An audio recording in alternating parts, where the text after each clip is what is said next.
अस्सलाम वालेकुम स्टूडेंट्स, कैसे हैं आप सब। उम्मीद करती हूँ कि आप लोग खैरियत से होंगे।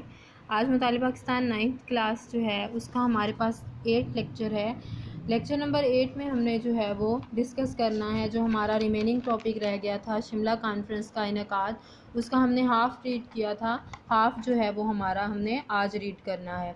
अब इसमें हमारे पास जो है पहले मैं आपको थोड़ा सा पीछे से बता दूं कि उन्होंने क्या कहा था। लॉर्ड वेवल जो वायसराय था उसने चंद निकात पेश किए थे। उन निकात पर जो गौर व फिक्र करने के लिए, उन्हें मानने के लिए कि मतलब उनके ऊपर इजहार राय पेश करने के लिए उसने तमाम एक कॉन्फ्रेंस रखी जिसमें तमाम जो है वो सूबों के नुमाइंदे, उसके अलावा अवाम के नुमाइंदों को जो है वो शिरकत की दावत दी गई थी। अब उसी को लेकर जो है वो हमने नेक्स्ट रीड करना है टॉपिक। वायसराय की डिफेंस कौंसिल पर गुफ्तगू का आगाज़ हुआ तो 5 मुसलमान अरकान की नामजदगी का मसला दरपेश हुआ। यानी कि मुस्लिम लीग चाहती थी, कायदे आज़म ने मौक़िफ़ इख्तियार किया कि मुस्लिम लीग जो 5 अरकान हैं मुस्लिम लीग की जानिब से, वो मुस्लिम लीग ही उनको जो है मुसलमानों की जानिब से जो अरकान भी हमने मुंतखब करने हैं वो अरकान सिर्फ़ और सिर्फ मुस्लिम लीग ही नामज़द करे, कोई और नहीं नामज़द कर सकता। जबकि जो वेवल था उसने अपने निकात में ये कहा था कि जो नुमाइंदे होंगे उनका चुनाव कौन करेगा, गवर्नर जनरल करेगा। ये आपने पीछे पढ़ा होगा। उसके बाद लेकिन कांग्रेस क्या चाहती थी, कांग्रेस ये चाहती थी कि मुसलमानों की एक नशिस्त उससे मिल जाए और वो उस नशिस्त पर जो है वो अबुल कलाम आज़ाद को खड़ा करे। लेकिन कायदे आज़म जो थे वो अपने मौक़िफ़ पर क्योंकि डटे हुए थे, वो इसके अलावा कुछ और जो है बात सुनना ही नहीं चाहते थे। तो वो यही चाहते थे कि वो वाहिद नुमाइंदा जमात है मुसलमानों की।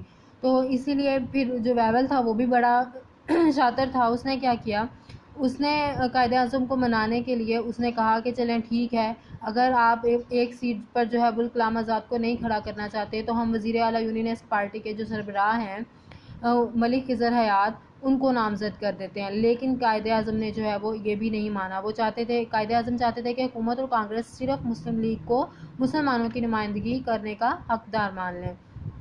तीनों फरीक मुत्तफिक ना हो सके और यूँ शिमला कॉन्फ्रेंस कोई नतीजा खस किए बगैर ही क्या हो गई, ख़त्म हो गई।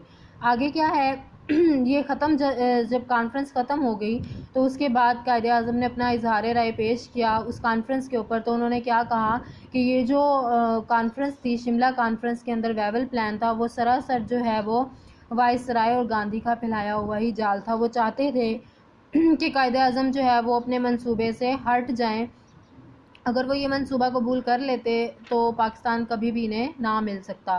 तो इसका नतीजा बाद में साबित भी हो गया कि कायदे आज़म अपने मौक़िफ़ पर जो डटे हुए थे वो बिल्कुल ठीक थे। क्यों? क्योंकि 1945 और 1946 के जो आम इंतखाबात हुए थे उनके नताइज ने ये साबित कर दिया था कि अवाम जो है वो सिर्फ़ और सिर्फ यही चाहती है कि मुस्लिम लीग ही जो है वो हमारी नुमाइंदगी करें, ना कि उन्होंने कांग्रेस, यूनियनिस्ट पार्टी और मुस्लिम मजहबी जमातों को जो है वो वोट दिए थे। इंतखाबी नताइज ने कायदे आज़म की फ़रासत और उनके मौक़िफ़ की सदाकत का जो है वो सबूत पेश कर दिया। उसके बाद आम इंतखाबात 1945-46 की बात है। ज़ाहिर है ऊपर इसके बारे में थोड़ा सा डिस्कस भी हुआ है।